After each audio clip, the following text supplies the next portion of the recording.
Hello everyone, this is the new chapter, last chapter in your NCERT, chapter 22, Chemical Control and Coordination. This chapter is actually the part 2 in state board in your chapter number 9, Control and Coordination.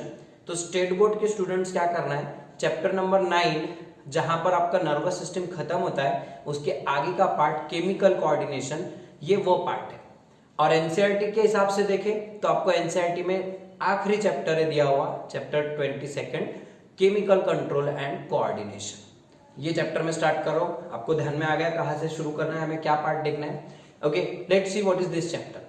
सबसे पहले तो nervous system, brain वगैरह का काम क्या है, brain and neurons and nerves along with spinal cord, autonomic nervous system, peripheral nervous system, all these nervous systems they collectively regulate your body, they control your body।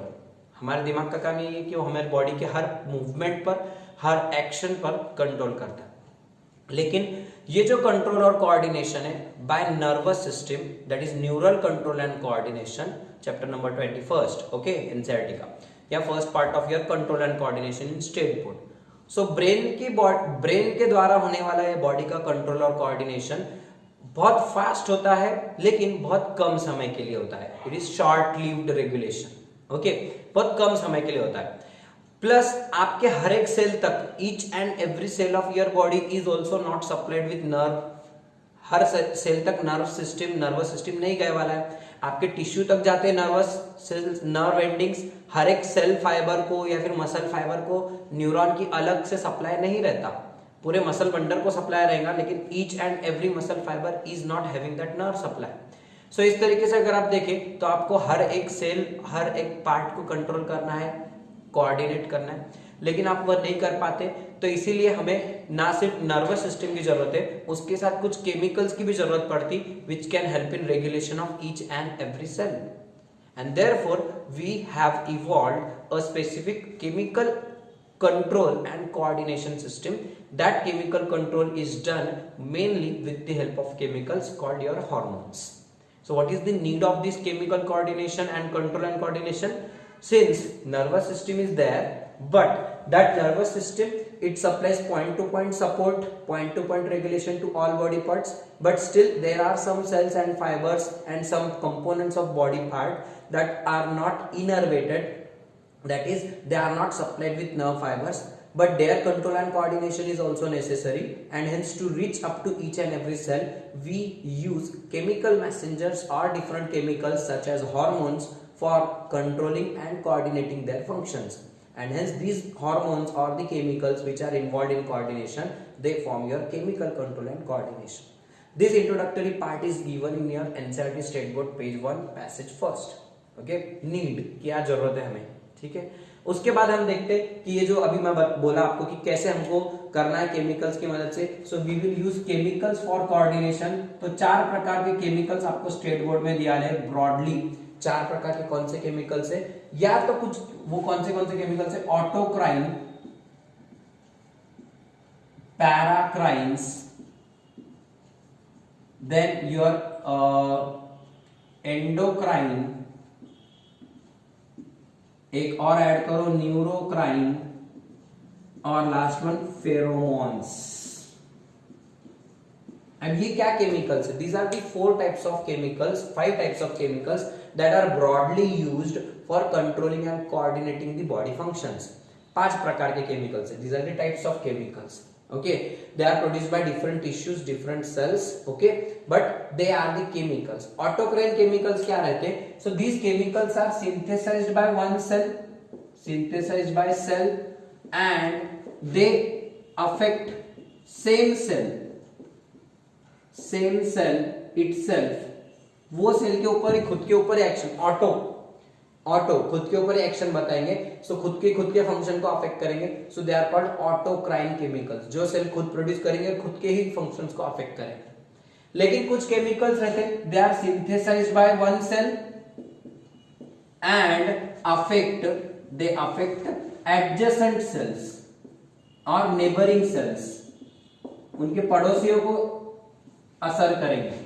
Okay, for example ये एक cell है, यहाँ पे group of sales है, ठीक है, अगर कोई केमिकल ये सेल में प्रोड्यूस हो रहा है और वो उसी सेल में एक्शन बता रहा, so it will become your autocrine chemical. Okay, अगर यहाँ प्रोड्यूस हो रहा है और बाजू में जाके एक्शन बता रहा है दूसरी सेल पे, यहां से निकल के यहाँ या फिर यहाँ पर, सो इस तरीके के केमिकल को बोलेगा paracrine chemicals, produced by one cell and show action into the adjacent or neighboring cells. They are also called juxtacrine. Juxta मतलब juxta glomerular apparatus, तो juxta मतलब बाजू में, afferent arteriole और DCT आजू बाजू में रखे रहते हैं, so they form juxta glomerular आजू बाजू। so यहाँ पे juxta means आजू बाजू, पैरा मतलब भी आजू बाजू, पैरा पोजीशन केमिस्ट्री वाली आपकी। ओके, सिमिलरली एंडोक्राइन क्या रहेंगे, so they are the chemicals synthesised by one part, कोई तो भी एक पार्ट में तैयार होंगे यहाँ पे, and they will be released into blood, यहाँ पे ब्लड रहेगा, ब्लड की मदद से होते हुए कोई तो भी डिस्टेंट ऑर्गन जैसे कि किडनी या फिर कहीं और टेस्टिस, ओवरीज, किसी और जगह पे जाएंगे और वहां पे एक्शन होते हैं, दूर जाएंगे। So synthesised by one part and affect a distant part या फिर डिस्टेंट टारगेट ऑर्गन, दूर किसी हिस्से में जाके वो अपना असर दिखाए। वही के असर दिखाए तो ऑटोक्राइन, बाजू में असर दिखाए तो पैराक्राइन, और दूर जाके असर दिखा रहे वो अपना, तो उनको बोलेगा endocrine chemicals. They are generally called your hormones. उनके एग्जांपल्स क्या है, हार्मोन्स। इनके एग्जांपल क्या है, लोकल हार्मोन्स, लोकल हार्मोन्स जिसमें आता आपका mainly histamine, prostaglandins, histamine, prostaglandins. इसका एग्जांपल ल्यूकोट्राइन्स, ल्यूकोट्राइन्स, ल्यूकाट्राइन्स या फिर ल्यूकोट्राइन्स, ल्यूकाट्राइन्स। ओके, इसके एग्जांपल्स हार्मोन्स। अपन यही मेनली डील करने वाले, अपना चैप्टर एंडोक्राइन सिस्टम के ऊपर ही है।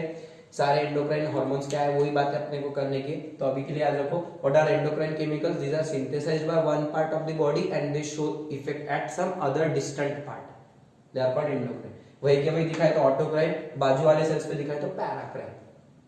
ओके, इसी तरीके से neurocrines, they generally involve in neural regulation, they act as neural transmitters, neurotransmitters, neural signalling, neurotransmitter का काम करेंगे, नर्वस सिस्टम में इन्वॉल्व रहेंगे, सच एज योर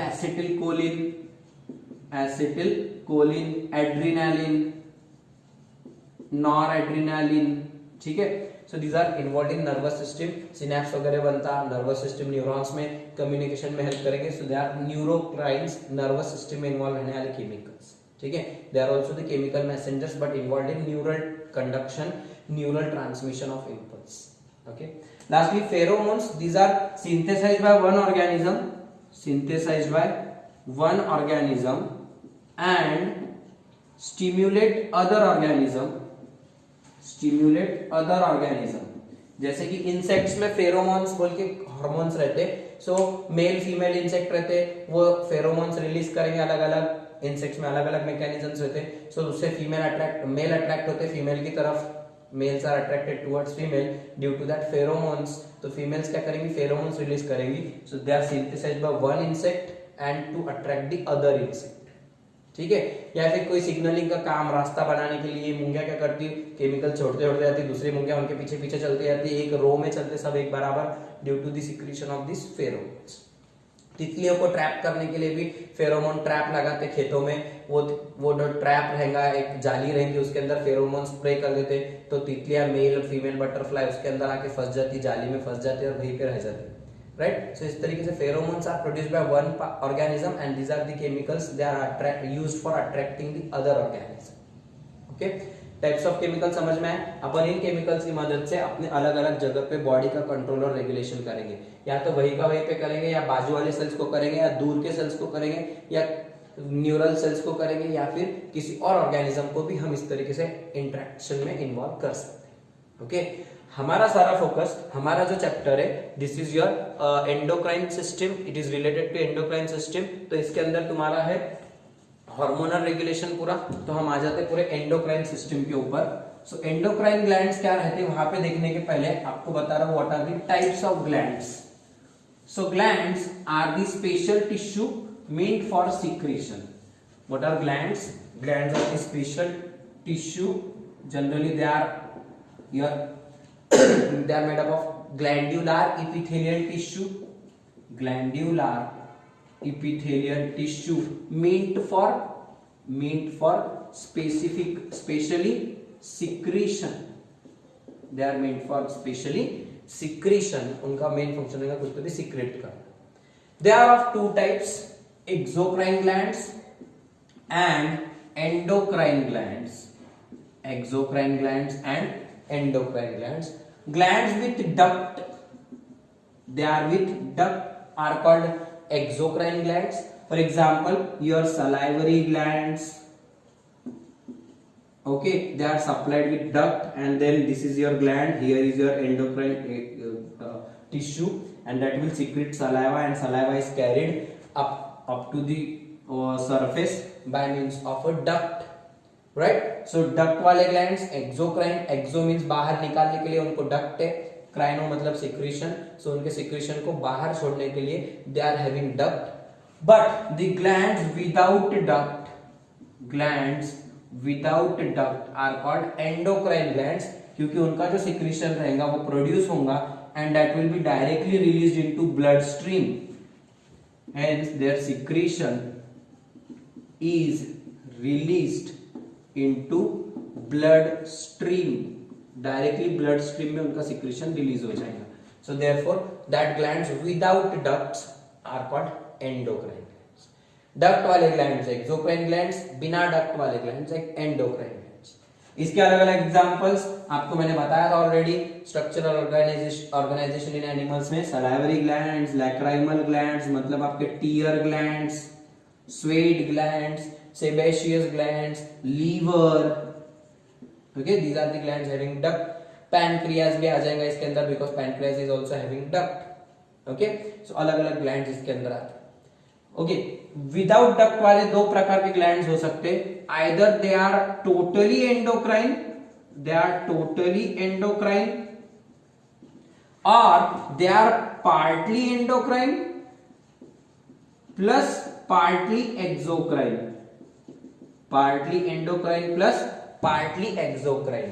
ये बड़ा अच्छा है क्योंकि इसके अंदर क्या एमसीक्यू पूछते, जो ग्लैंड पूरी तरह से बिना डक्ट वाली है, जिसमें डक्ट है ही नहीं, वो अपना सिक्रेशन डायरेक्टली ब्लड में डाल रही, तो उसमें आएगा तुम वो ग्लैंड को बोलने का होलोक्राइन ग्लैंड.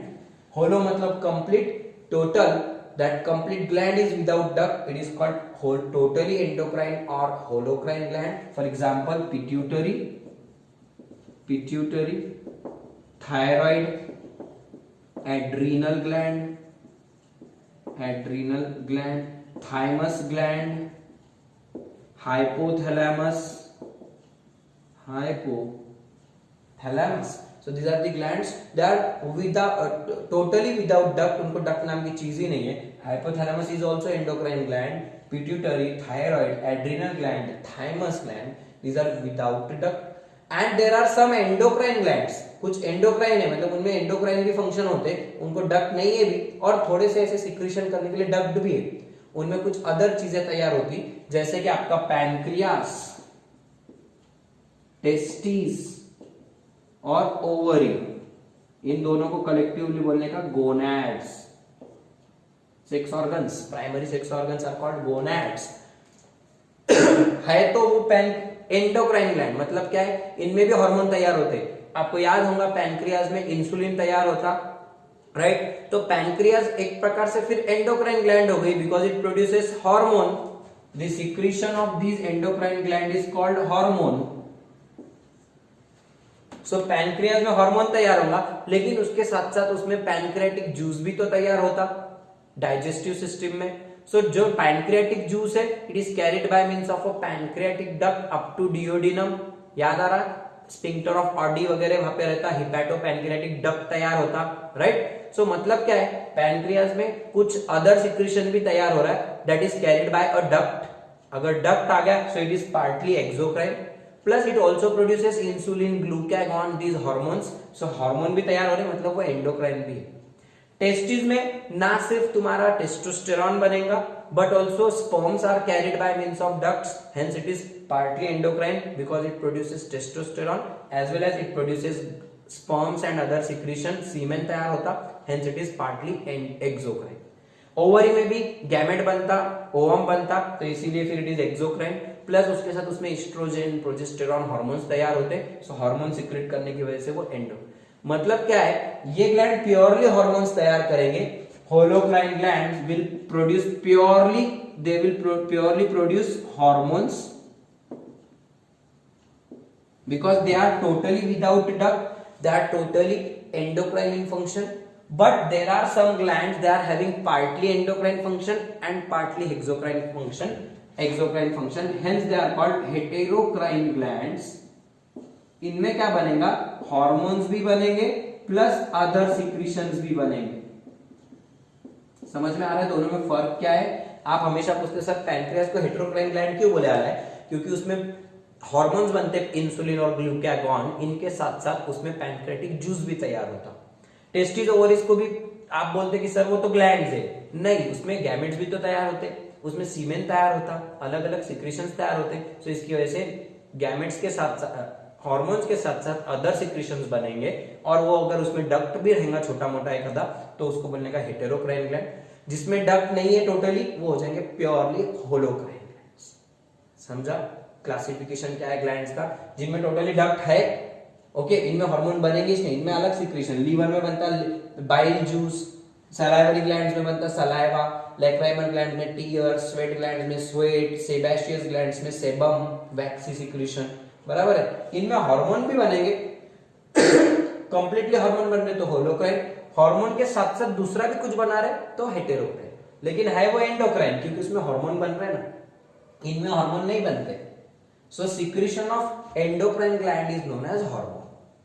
समझ में आया डिफरेंस क्या है ग्लैंड्स का, कैसे अलग अलग डिस्टिंग्विश करते. आपको एमसीक्यू में पूछेंगे which of the following is heterocrine gland, तो तीन ही एग्जांपल्स लर्न करने के आपको फिलहाल के लिए. तो ठीक है, एडिशनल एग्जांपल्स बाद में, फिलहाल तो आपको इतने एग्जांपल्स लर्न करने हैं. 3 heterocrine glands in your body, pancreas, testis and ovary. Okay, ये बाकी के प्योरली एंडोक्राइन ग्लैंड्स यही है अपनी बॉडी में, इनके अलावा कोई नहीं. hypothalamus, pituitary gland, adrenal or thymus, these are purely endocrine glands in your body, that is your holocrine glands. Okay, now let's see the next part. What are hormones and let's see their properties. What are hormones? ये देखने के पहले we are doing the study of endocrine glands, hence it is called endocrinology. endocrinology क्या रहेगा? endocrinology, study of endocrine glands. मतलब अपन जो भी देखने वाले आगे, this is the part of your endocrinology. Thomas Edison is regarded as the father of endocrinology. He was a doctor at Guy's Hospital, London. Guy's Hospital, London. और इन्होंने क्या किए थे? 1855 में एक डिसीज डिस्कवर किए थे, जिसके ऊपर से एडिसन्स डिसीज बोल के आज अपन उसको पहचानते हैं. अपन उसके बारे में आगे देखने वाले. एड्रिनल कॉर्टेक्स की डिसीज है, ACTH से रिलेटेड. तो वो डिसीज इनके नाम पे रखा है Addison's disease. And this person is regarded as the father of endocrinology for showing the relationship of body secretions and the occurrence of diseases. Okay, तो ये बंदा एक थॉमस एडिसन, ये वो लाइट बल्ब इन्वेंट करने वाला एडिसन नहीं है. Okay, he is Thomas Edison, he was a doctor. Okay, he was a doctor. He is different than that Thomas Edison who discovered your light bulb. Okay, ये हो गया endocrinology के father. The term hormone refers to, it is the secretion of, it is called the secretion of endocrine glands. Hormone किसके लिए word use करने का? Secretion of endocrine glands only. सिर्फ endocrine gland जो सिक्रेट करेंगे उसको hormone बोलते हैं. लीवर ने सिक्रेट करे वाला हार्मोन नहीं रहेगा, वो बाइल जूस रहेगा. सलाइवरी ग्लैंड ने सिक्रेट करे वाला सलाइवा रहेगा, उसको हार्मोन नहीं बोलने का. हार्मोन किसको बोलने का? या तो पिट्यूटरी ने सिक्रेट करना, या हाइपोथैलेमस ने, या पैनक्रियास ने सिक्रेट करे वाला भी हार्मोन हो सकता. ठीक है, टेस्टिस ओवरीज में भी हार्मोन तैयार होते. So secretion of endocrine gland is termed as hormone. But which secretion, तो वो जानने के पहले who coined this term? Ernest Starling. He coined the term hormone. He coined the term hormone. ये एक एमसीक्यू आपको पूछ सकते हैं, सीईटी में बहुत बार पूछा रहा है. Who coined the term hormone? So Stirling या फिर Ernest Starling coined the term hormone. Okay, so किस केमिकल को हार्मोन बोल देगा? क्योंकि एंडोक्राइन ग्लैंड के अंदर कुछ पैनक्रियाज वगैरह ऐसे ग्लैंड्स है जिनके अंदर पैनक्रियाटिक जूस भी तैयार हो रहा, तो वो जूस को अपन हार्मोन क्यों नहीं बोल रहे, सिर्फ इंसुलिन को हार्मोन क्यों बोल रहे? तो इसके कुछ प्रॉपर्टीज है। So what are the properties of hormone, आपको वन बाय वन बता रहा हूं। फर्स्ट प्रॉपर्टी डेफिनेशन ही रहेगी जो आपको एनसीईआरटी में एक लाइन में दी हुई है। Hormones are non nutrient intercellular chemical messengers produced in trace amount बहुत कम अमाउंट में तैयार होंगे and still effective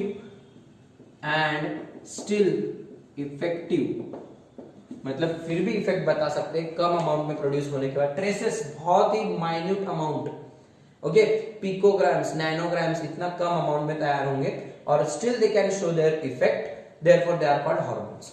they are non nutrients, मतलब अपने को न्यूट्रिशन के थ्रू मिलेंगे क्या? नहीं, they are produced by special structures called endocrine glands. Okay, they are non-nutrients, means they are not obtained through nutrients or nutrition. They are produced within the body by endocrine glands. They are intercellular messengers, means what? They communicate between two cells. They are produced by one part and they show their action at some different part. They are produced at one part of body and show effect at distant part, इसीलिए तो उनको endocrine secretions बोलते हैं ना, मैंने अभी बताया ना, endocrine, paracrine. So they are produced at one part and they show effect at some distant part. Okay, तो यहां से जाके वहां पे कुछ तो भी काम कर रहे हैं, वहां कुछ ग्रोथ वगैरह करेंगे, डेवलपमेंट रोकेंगे, इनिबिट करेंगे, रेगुलेट करेंगे। तो मतलब क्या होगा, दो इंटर बिटवीन दी सेल्स काम कर रहे हैं, यहाँ का मैसेज वहां लेकर जा रहे हैं। So they are chemical messengers, they are intercellular chemical. Intracellular रहेंगे तो वो ऑटोक्राइन हो जाएंगे ना, autocrine, intracellular, within the cell काम करेंगे, यहां प्रोड्यूस हुए यहीं पे काम बता रहे, सो ऑटोक्राइन केमिकल्स हो जाएंगे, दे आर इंट्रासेल्युलर।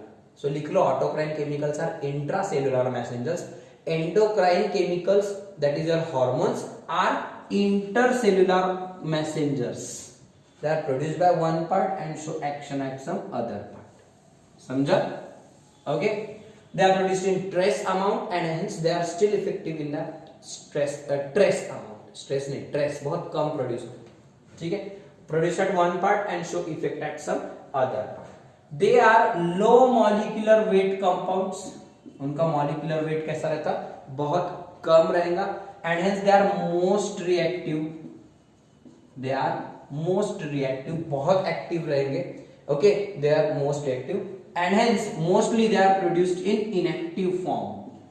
जब भी प्रोड्यूस होंगे so generally जैसे कि इंसुलिन प्रोड्यूस होता प्रो इंसुलिन के जैसा, proinsulin it is the inactive form of insulin, it gets activated at the cellular site and then it helps in cellular uptake of glucose etcetera.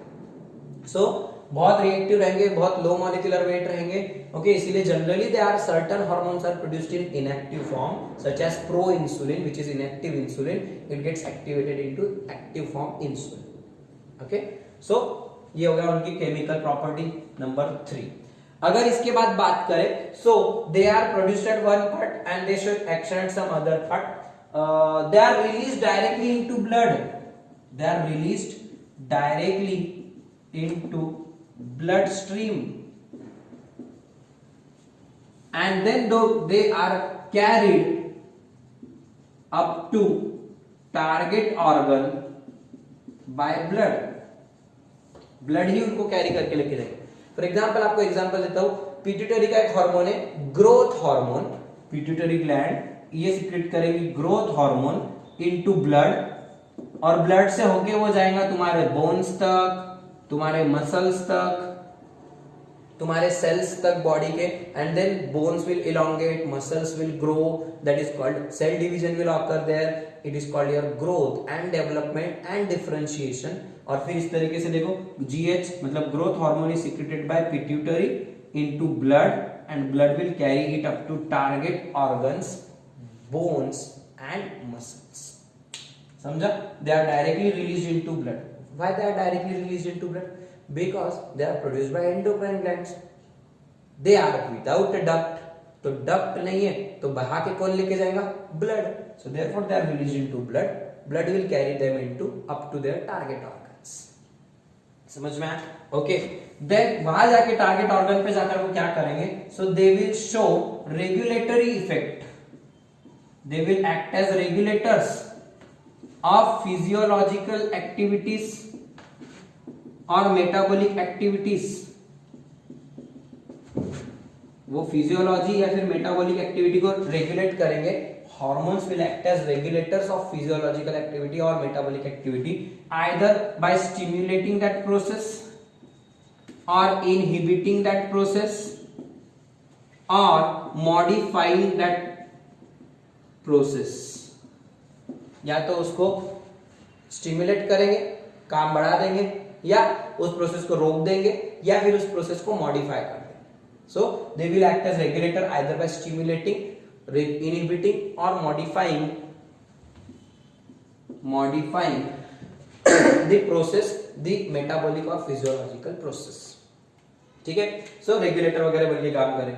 फिर जब वो target पर पहुंचेंगे तो target को वहां पे पहुंचने के बाद उनको बैठने के लिए जगह रहेगी. So hormones will need receptors. Receptors will be present on cell membrane. Generally ये जो सेल है, फॉर एग्जांपल ये एक सेल है, इसका ये मेम्ब्रेन है, यहाँ पे हार्मोन को बैठने के लिए एक प्रोटीन रहेगा, it is called hormone receptor.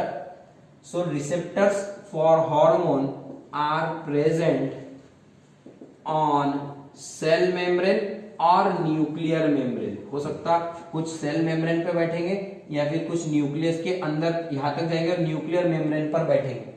तो दो प्रकार के रिसेप्टर रहते हैं. Either the receptors, for example water soluble hormones के रिसेप्टर सेल मेम्ब्रेन पर रहेंगे और फैट सोल्यूबल या स्टेरॉइड हार्मोन्स के रिसेप्टर, आयोडोथायरोनिन्स के रिसेप्टर न्यूक्लियर मेम्ब्रेन पर रहेंगे. ये सारी बातें, ये जो पॉइंट बोल रहा हूं मैं रिसेप्टर वाला, ये अपन at the end of chapter देखेंगे. ठीक है. The receptor for water soluble hormones are located on cell membrane, that is plasma membrane. Okay. And the receptors for steroid hormones और fat soluble hormones are present in on the nuclear membrane. तो उनके लिए receptor रहेंगे, वो वहां बैठेंगे और वहां से काम चालू करेंगे, वहां पे अंदर कुछ तो भी काम बनाएंगे, सेल के अंदर कुछ काम करेंगे. Okay. And hence they will act as the primary messenger, primary chemical messenger. वो सेल को ग्रो करेंगे, उसके अंदर सेल डिवीजन करेंगे, कुछ भी करेंगे, बट वो मैसेज लेके आएंगे और उनको बैठने के लिए जो जगह रहेगी that is called receptor. It will be located on the cell membrane और प्लाज्मा मेम्ब्रेन. ओके. फाइनली इसके बाद अगर बात करें, काम हो गया, सेल की ग्रोथ हो गई, डिवीजन हो गई, जो भी काम करना था काम खत्म हो गया. So at the end after use, एक बार यूज हो गया ना, after use hormones are metabolised. Hormones are metabolised मतलब उनका मेटाबॉलिज्म हो जाएगा, उनको डिग्रेड कर देंगे, उनको डिस्ट्रॉय कर देंगे. They are not reused, they are not reused, उनको फिर से यूज नहीं करें. उनका सिक्रीशन रुक जाएगा, अब और जरूरत नहीं रहेगी तो सिक्रीशन रोक देना पड़ेगा. So their secretion is regulated by positive feedback और negative feedback mechanism. Positive feedback mechanism और निगेटिव फीडबैक मैकेनिज्म, दो मैकेनिज्म रहते हैं. दोनों अपन जब भी फंक्शन आएंगे तब मैं आपको प्रॉपर टाइम पर बता दूंगा इसका मीनिंग. अभी याद रखो, the secretion of hormones is regulated by positive feedback और निगेटिव फीडबैक मैकेनिज्म. ओके. वापस वो मैकेनिज्म ऑफ हार्मोन एक्शन में बताऊंगा मैं, अभी मत गड़बड़ करो, अभी सिर्फ नोट कर लो properties. Last property, they are hyper और हाइपोसिक्रीशन. हाइपर मतलब ज्यादा और हाइपो मतलब कम. Secretion will cause disease or disorder, will cause disease or disorder. आप बीमार हो जाओगे, आपको किसी प्रकार के चेंजेस दिखाई देंगे बॉडी में, क्योंकि हार्मोन ज्यादा हो गए तो आपको बीमार कर सकते हैं. जैसे कि ग्रोथ हार्मोन ज्यादा हो गया तो बॉडी की एक्सेस ग्रोथ हो जाएगी, इट इज कॉल्ड गाइगेंटिज्म. बराबर, जायंट बॉडी हो जाती, बहुत बड़े खली के जैसी बॉडी हो जाती. या फिर डॉर्फिज्म, कम हो गया अगर ग्रोथ हार्मोन तो डॉर्फ रह जाते, हाइट कम रह जाते, छटाक रह जाते एकदम जरा से. या फिर इंसुलिन ज्यादा कम हो गया तो आपको डायबिटीज हो जाएगा, डायबिटीज मेलाइटस, राइट। तो इसी तरीके से मतलब हाइपर सिक्रीशन से भी बीमार होंगे आप या हाइपो सिक्रीशन से। So hormones they are hyper और hypo secretion will cause disease और disorder. Okay, these are the 9 properties, 9-10 properties. इसको छोटे बड़े करो, चेंज करो, इनको 3 टुकड़े कर दो। They are non nutrients. Second property, they are intercellular chemical messengers.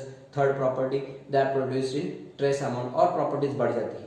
Okay, so as you can remember, 2 mark के लिए शॉर्ट नोट आता या एमसीक्यू में भी पूछते, which of the following are the properties of hormones. So low molecular के बदले high molecular weight दे देंगे। ओके, मोस्ट रिएक्टिव के बदले they are less reactive. Okay, ये ऐसा क्वेश्चन लेंगे। They are release into blood और लिम्फ, तो लिम्फ में नहीं, generally they are release into blood, पहले ब्लड में जाएंगे फिर ब्लड उसको कैरी करें। सो आपको एमसीक्यू में पूछ सकते हैं इसको स्टेटमेंट बेस्ड क्वेश्चन के फॉर्मेट में। So remember these points, these are the properties of hormones. Okay, we will see the 9 endocrine glands. अपने पहले लिस्ट बना लेंगे अपन उनके एंडोक्राइन ग्लैंड्स की, आपको ऑलरेडी फोटो दी हुई है एनसीईआरटी में, स्टेट बोर्ड में। अपन पहली ग्लैंड देखेंगे, हाइपोथैलेमस से शुरू करेंगे और फिर पिट्यूटरी में जाएंगे, उनके फंक्शंस, हार्मोन्स, उनके डिसीजेस, सब कुछ आपको फैक्चुअल चीजें बहुत सारी लर्न करनी है। यहाँ से 2-3 एमसीक्यू आते जाते 3 से 4 एमसीक्यू बन सकते हैं, क्योंकि फैक्चुअल डेटा बहुत है, लर्निंग वाला पार्ट है, बट समझ के किए तो लर्निंग की भी जरूरत नहीं पड़ेगी। So just do it with me, will see the first gland hypothalamus in our next lecture.